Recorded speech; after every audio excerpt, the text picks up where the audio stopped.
लोकांना उभं राहणार, ज्याला पावत्या काढायची त्यांनी समोरून या प्लीज. काम करणाऱ्याला सुधरत नाही ना काम करताना. ज्याला पावत्या काढायची त्यांनी लाईन मध्ये उभं राहा. लाईन तयार केलेली. दादा त्याच्यात बघण्यासारखं काहीच नाहीये, समोरून येऊन उभं राहा.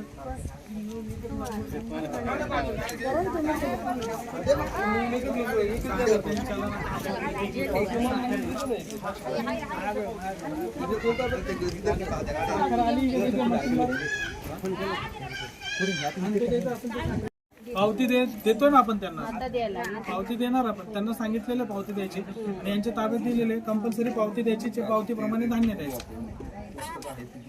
अगोदरच पावत्या काढल्या जातात लोकांना न विचारता, काय करायचं?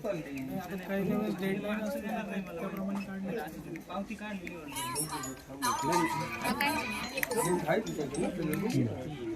कुलकर्णी साहेब ती काय होते, यांना फसवलं जातं. वायफाय चालत नाही, डाटा मिळत नाही. म्हणजे हा प्रकार करून 8 दिवस आधीच पावत्या काढल्या जातात आणि मग हातरा सामान हे आता आपण महिला बचत गटच्या ताब्यात दिलेलं आहे आणि आपण ते दुकान आता जेव्हा याचं वाटप कम्प्लीट होईल तर आपण सरपंचांसोबत पण बोललेलो आहे.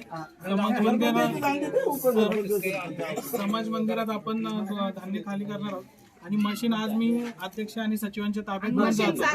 त्यांची सही नाही घेतली आणि त्यांना सांगितलंय आपण पावती द्या आणि धान्य द्या. अजून काही विषय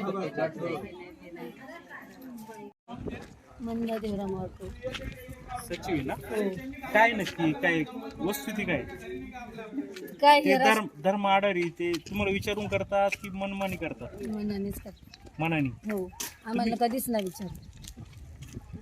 तुम्ही विचारता का त्यांना? विचारतो पण तो भांडायला उठतो.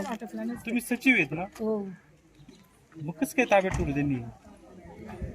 तुमचं ते शिक्के कुठे? सगळं त्याने घेतलेले. भांडतोय तो. मागायला गेलं का लगेच तो मागायला ठेवलेला पण तो आता देत नाही बघा.